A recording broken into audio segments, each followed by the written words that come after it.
آیت کے حوالے سے سوال پوچھا گیا ہے، کیا کسی نبی پر جادو کا اثر ہو سکتا ہے؟ کسی نبی اور پیغمبر پر جادو کا اثر ہو جانا ایسا ہی ہے جیسا کہ بیماری کا اثر ہو جانا، اس لیے کہ انبیاء علیہ السلام بشری خواص میں دوسرے انسانوں سے الگ نہیں ہوتے۔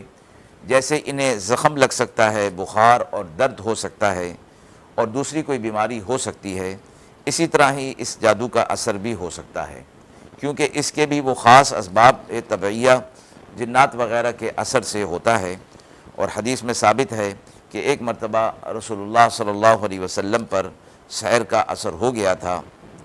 آخری آیت میں جو کفار نے آپ صلی اللہ علیہ وسلم کو مسحور کہا ہے اور قرآن نے اس کی تردید کی، اس سے مراد یہ ہے کہ در حقیقت وہ مسحور کہنے سے مجنوں کہنا تھا۔ اس کی تردید قرآن نے بتا دی کہ نہ وہ مسحور ہیں اور نہ وہ مجنوں ہیں، بلکہ وہ جو بات بھی کر رہے ہیں وہ اللہ تبارک و تعالیٰ کی وحی کے ذریعے اور حق بات وہ کہہ رہے ہیں۔ وآخر دعوانا ان الحمد للہ رب العالمین۔